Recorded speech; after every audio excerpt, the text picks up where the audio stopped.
საინტერესო ამბავია ცხადია, ეს გზა საქართველოს ერთხელ უკვე გავლილი აქვს. ჩვენ გვახსოვს ეპოქა, როდესაც გამოცხადებული იყო არაფორმალურად აკრძალულად ყველა ის პოლიტიკური ძალა, რომელიც არ იყო კომუნისტური პარტია, ხო და სწორედ ამიტომაც ეძახდნენ ხოლმე ეროვნული მოძრაობის წევრებს არაფორმალებს, თუ გვახსოვს ალბათ ეს ცნობილი ტერმინი. ექსტრემისტები არაფორმალები. არაფორმალი, იმიტომ ერქვათ ამ ხალხს, რომ ფორმალურად ისინი არ არსებობდნენ. და სინამდვილეში ჩვენ გავდივართ იმავე გზას.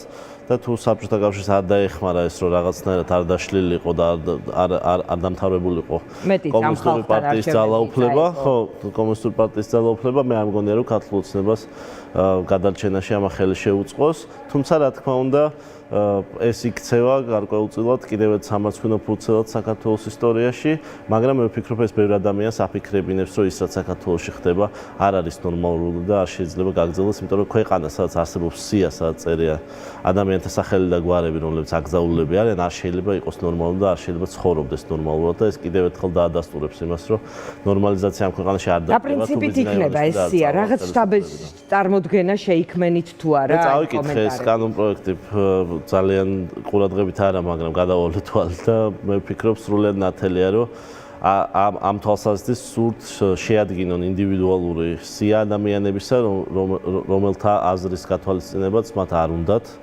რომ ამ ქვეყანაში ხდებოდეს და რომელთა მაქსიმალურ დისტანცირებაც პოლიტიკური სივრციდან მათი სურვილია.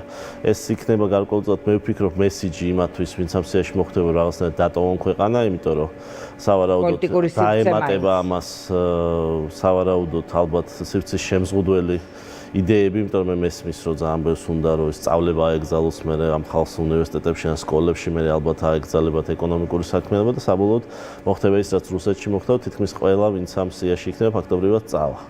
და ალბათ სწორედ ეს არის მიზეზი, იმიტომ რომ მე არ მგონია, რომ რაღაცნაირად მათ ჯეროდეთ, რომ ვინაიდან რომელიმე სიაში მოხდება ადამიანი, ის შეიყვარებს ბიზნეს ივანიშვილს, ამიტომ და აღარ დაიწყებს მის კრიტიკას. ხო, ამიტომ მე ვფიქრობ, რომ გიორგი, რა ფორმით შეიძლება თქვენს კოალიციაში შეეხოს ეს ამბავი? მე ვფიქრობ, რომ აი თუ ჯერჯერობით მიდიან აშკარად ინდივიდუალური გზით, ანუ ეს არ აიგზალება თვითონ პარტია მისი წევრებით ან მისი პოლიტსაბჭოთ, მე ვფიქრობ, რომ რაღაც კრიტერიუმს აიღებენ, მაგალითად, ან თანამდებობის პირებს, ან პოლიტსაბჭოს წევრებს, ან მათ ვინც მანდატი დათმო მაგალითად და იმათ აკრძალვა. მანდატის დათმობა იქნება კრიტერიუმი, ფიქრობთ? მე ვფიქრობ, რომ საკმაოდ მოსალოდნელია იმ პასაჟიდან გამომდინარე, რაც აღწერილია თვითონ ამ პროექტში და ეს ინსტრუქცია ერთ-ერთი ნაწილი არის ამ პროექტზე, თუმცა რა თქმა უნდა ეს ფარსია მთლიანად. ამ პრინციპით შეიძლება შეეხოს ლელოს მაგალითად. ყველას საქმეც ესა დღეს მე მგონი მანდატები დათმო, მაგრამ არ არის ეხლა ეგრეთ წოდებულმა პრემიერ-მინისტრმა და ეგრეთ წოდებულმა პარლამენტის თავმჯდომარემ რამდენჯერმე განმარტეს, რომ ყველას, ვისაც 2012 წლის მერეც მიუღია მონაწილეობა ქართული ოცნების წინააღმდეგ, მათი აზრით სახელმწიფოს წინააღმდეგ საბოტაჟში, ან მათ წინააღმდეგ მოქმედებებში აკრძალავენ, ან ექნებათ საფუძველი რომ აკრძალოთ. მე არ მგონია, რომ ჩვენ ლოგიკა უნდა ვეძიოთ მათ გადაწყვეტილებებში, ან უარესი ვეძიოთ სამართლებრივი საფუძველი. ხო, ეს იქ არ იქნება. ისინი უბრალოდ მიყვებიან იმ წიგს, იმ რჩევებს, რომელიც ამოიკითხეს რუსეთის ისტორიაში, ამას ეფუძნებოდა რუსული კანონიც, ბოლო 10-15 წლის განსაკუთრებით და მე ვფიქრობ, იქ გააკეთა პუტინმა ასე და ბოლოს მანდატები რომ არ დაგეთმოთ, ამ კანონამდე მივიდოდა საქმე. რა მნიშვნელობა აქვს? ჩვენ ხო სინამდვილეში უფრო ღრმად რომ შევხედოთ ამ ამბავს, ხო ოპოზიციური პარტიები, პროდასალური რაც უნდოდა კი, მე არ მგონი პროდასალური პარტიები ხო სინამდვილეში ფაქტობრივად აკრძალული პარტიები არიან დღეს საქართველოში. წარმოიდგინეთ, აი ჩვენი 4-ვე ლიდერი ციხეშია კოალიციას ცვლილებისთვის, ხო? იმიტომ რომ არ აღიარეს უბრალოდ კომისია, რომელიც შექმნა ეგრეთ წოდებულმა პარლამენტმა. ეს ხო არ შეიძლება თვითონ ავტორიტარულ რეჟიმებში კი ასეთი საფუძვლით არავის თუმცა შეუძლია თქვა, რომ აი ფორმალური საკანონმდებლო ჩანაწერი, კანონის ჩანაწერი არის ითვალისწინებს ეს პატივობას. ამას დამატებული ჩვენ კარგად ვიცით, რომ მაგალითად საქართველოში ფაქტობრივად შეუძლებელი გახდა ბოლო 1 წლის მანძილზე რაიმე თანხის შეგროვება რომელიმე პოლიტიკური ჯგუფისთვის, რომელიც ეწინააღმდეგება ბიზნეს ივანიშვილს. თქვენმა პარტი, გიორგი, თქვენმა კოალიციამ იმდენი თანხის მობილიზება შეგვეცინა საარჩევნოდ, რომ არ ვიცი ოპოზიცია თანხას რომელ დემოკრატიულ ქვეყანაში ყველა დემოკრატიულ ქვეყანაში აგროვებს და ეს ძალიან სოლიდურად იყავით წარმოდგენილი. და კიდევ ძალიან სოლიდურად ვიქნებით, როდესაც იქნება ნამდვილი თავისუფალი არჩევნები, იმიტომ რომ ჩვენ ყველაზე დიდი პროდასალური პარტია ვართ ამ ქვეყნის და როდესაც ჩატარდება თავისუფალი არჩევნები, ჩვენ იმაზე მეტს ავიღებთ, ვიდრე ავიღეთ ეს აჩვენა ემიგრაციაში ჩატარებულ არჩევნებმა, სადაც მე მგონი 36% იყო კოალიციამ ცვლილებისთვის და ეს მე მგონი ძალიან ნიშანდობლივია, რომ თავისუფალ წრეში იქ სადაც ნაკლებია ქართული ოცნების გავლენა და დანაშაულებები, რომელსაც რახან ვახსენეს შეგროვილი ფული ხელისუფლებამ, რომელზეც თქვენ ამბობთ, რომ ეს თქვა აკრობს ყველა ოპონენტს, ხელისუფლებამ მისცა საშუალება კონკრეტულ ჯგუფებს თუ პერსონას თუ პერსონებს ამ ტიპის შემოწირულობები ჰქონოდათ თქვენი პარტიისთვის, რომელიც იყო საკმაოდ სოლიდური, ჩაგეტარებინათ მართლა ფეიერვერკის ტიპის კამპანია მახსოვს, მაგალითად რუსთავში ეს იყო ისეთი მასშტაბი იყო, რომ ოპოზიციური ჯგუფების კომპლიმენტად ვიღებთ, მადლობა რომ ამბობთ. კომპლიმენტადაც გეუბნებით და თან შედარებისთვის, ანუ ამ ტიპის კამპანია და შემდეგ რა თქმა უნდა, ქალბატონიანო, იმიტომ რომ სინამდვილეში ხელისუფლებას როგორც ჩანს,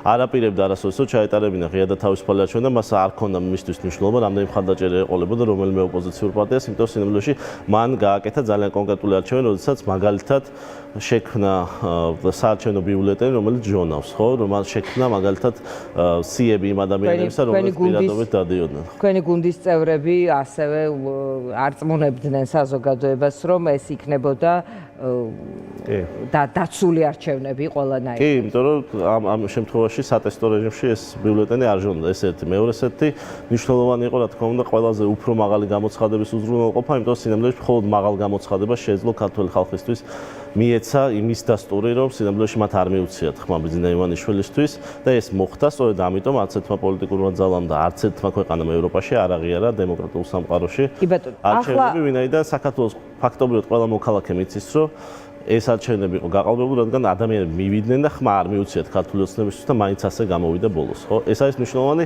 სხვა შორის იგივე იყო ბელარუსის შემთხვევაში, როდესაც გაერთიანებული საპრეზიდენტო არჩევნები ჩატარდა, სწორედ მაშინ ირწმუნა პირველად ძალიან დიდი გამოცხადებისას ბელარუსმა ხალხმა, რომ სინამდვილეში ხმა მიცეს სხვა ადამიანს და ამოვიდა აბსოლუტურად სხვა შედეგი და ეს იყო ძალიან მნიშვნელოვანი დელეგიტიმაციისთვის რეჟიმისა და მე ვფიქრობ, ეს ძალიან მნიშვნელოვანი ნაბიჯია, ვინაიდან არ აღიარება საქართველოს ხელისუფლების არის მყარი საფუძველი მისი შეცვლისა და ამ ხელისუფლებას არ აღიარებს როგორც ქართველი ხალხი, ისე საგარეო ჩვენი პარტნიორები დასავლური პროდასალური ძალებიც, რა თქმა უნდა, ეხლა ამ შექმნილ ვითარებაში თქვენ რა მიგაჩნიათ, მით უმეტეს თუ იქნება თქვენი გუნდის კონკრეტული ლიდერების შეყვანა ამ სიაში, შესაბამისად მათთან პოლიტიკური თანამშრომლობის ეს თქვა შეზღუდვა, იმიტომ რომ მაშინ პარტიის ყოფნა არ ყოფნის და რაღაც პოლიტიკური ცხოვრების საკითხი დგება კითხვის ნიშნის ქვეშ ფორმალურის როგორ ფიქრობთ, აი რა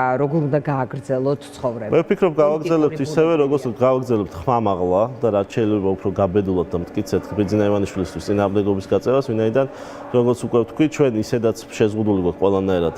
აი წარმოვიდგინეთ, საქართველოში არ ტარდება არჩევნები, სადაც ჩვენ შეგვიძლია რომ იმედი გქონდეს, რომ გაიმარჯვებს ის, ვისაც ყველაზე მეტი მხარდაჭერა ექნება. ხო, საქართველოში არ არსებობს არჩეული თანამდებობა, სადაც არჩეულია ისეთი ადამიანები, რომელიც ხალხს მოусმეს და არა ბიძინა ივანიშვილს. საქართველოში არ არსებობს ფაქტობრივად არც ერთი მედია, რომელსაც არ ემუქრება დახურვის საფრთხე დღეს. ხო, საქართველოში არ არსებობს არც ერთი პოლიტიკოსი, რომელსაც არ ემუქრება ციხის საფრთხე და საქართველოში არ არსებობს ფაქტობრივად არც ერთი შესაძლებლობა იმისა, რომ ადამიანმა გადაეწყობით იმოცებულობაში ხალხის მიიღოს. აქედან გამომდინარე, მე ვფიქრობ, რომ ეს ფორმალიზაცია უბრალოდ იმ მდგომარეობაზე, რომელზეც საქართველოში უკვე ბოლო 1 წელიწადია შექმნილია და ეს არის ფაქტობრივად აკრძალვა პოლიტიკური. ხო და რა გრჩებათ აი ამ ვითარებაში? რა გრჩება არ თანამშრომლობა და ქუჩა. ეს არის ზუსტად ის მეთოდი, რომელთაც მაგალითად დაასრულა კომუნისტური მმართველობა ჩეხეთში, სადაც ვაცლავ ჰაველი იყო აკრძალული ზუსტად დაახლოებით იმავე კანონმდებლობით. მისი ნაწერებიც იყო აკრძალული, ციხეში იჯდა ბოლოს, იქამდე სამსახურს არ აძლევდნენ და მე მგონი ლუდსახარში მუშაობდა და აქედან გამომდინარე აი ზუსტად ისევე ვიბრძოლეთ, ამან არ დაიცვა ის ხელისუფლება დამხობისგან, ამან არ დაიცვა არაღიარება და ქუჩა, რომელმაც მიგიყვანოთ უნდა რა წერტილამდე. ხელისუფლების ჩამოშლამდე. ხელისუფლებას აქვს ძალიან კონკრეტული საყრდენი, ჩვენ შეგვიძლია ეს 6 საყრდენამდე დავიყვანოთ და მათ შორის ლეგიტიმაცია იყო ერთი მნიშვნელოვანი საყრდენი, რომელიც ფაქტობრივად მორღვეულია, როგორც ქვეყნის საყრდენები. უპირველესად ეს არის ფინანსური რესურსი, რომელიც ჯერ კიდევ ხელისუფლებას ძალიან სერიოზულად აქვს და ამას პირველ რიგში ურტყავს ის სანქციები, რომელსაც იწვევს დელეგიტიმაცია ელეგიტიმაცია ქვეყნის შიგნით და სწორედ ამიტომ იყო მნიშვნელოვანი პარლამენტის დელეგიტიმაცია ჩვენს მიერ, იმ ადამიანის მიერ, რომელიც გაყალბებული შედეგებით გამოცხადდით დეპუტატებად, ხო, თორე სინამდვილეში ეს შედეგები არ იყო, ხო, სიმართლესთან ახლოს, ასევე არის მნიშვნელოვანი მონალითის კიდე მეცელოდებოდი თქვენ ახლად შექმნილი კოალიცია პირველ ადგილზე გახვედით ოპოზიციაში, ანუ თქვენ ფიქრობთ, რომ უშუალოდ თქვენ მოიგეთ თქვენმა კოალიციამ? ჩვენმა კოალიციამ სხვა პროდოსალურ ძალებთან ერთად. რომელ პროდოსალურ ძალებთან ერთად? გახარიას ოცნების სატელიტს ეძახით და ლელოს გახარიაში და ასე შემდეგ. ანუ იცით რა, გახარია და ლელო მაშინ იყვნენ მართლები, როდესაც ეწინააღმდეგებოდნენ ქართული ოცნების ხელისუფლებას და არა ეხლა. და ის პარტია მე მგონი ძალიან ბევრი ადამიანს სწორედ ამიტომ დატოვა, რომ აღარ ჩათვალს. ჯერჯერობითაა თუ ისინი გადაწყვეტენ, რა თქმა უნდა, რომ დატოვონ საკრებულოს მანდატები, მე ვფიქრობ ეს იქნება შესანიშნავი გადაწყვეტილება. და დაუბრუნდებიან იმ ადგილს, სადაც მე ვფიქრობ, ყველა ქართველი ადამიანის ადგილია დღეს და ეს არის გულწრფელი ბრძოლა ბიზნა ივანიშვილის წინააღმდეგ. 26 ოქტომბერს 1 წლისთავია გაყალბებული არჩევნები და ჩვენ ვაპირებთ ძალიან დიდ დემონსტრაციას და მათი ადგილიც იქ არის. ლელოს და გახარიას მიიღებ თუ საკრებულოს მანდატებზე უარს იტყვიან და ისე მოვლენ, ანუ რაღაც ტესტო. სატესტო ძალიან სერიოზული, ძალიან მნიშვნელოვანი ნაბიჯი. კი ბატონო, მადლობა გიორგი იმედაშვილი პასუხობდა ჩვენ კითხვებს.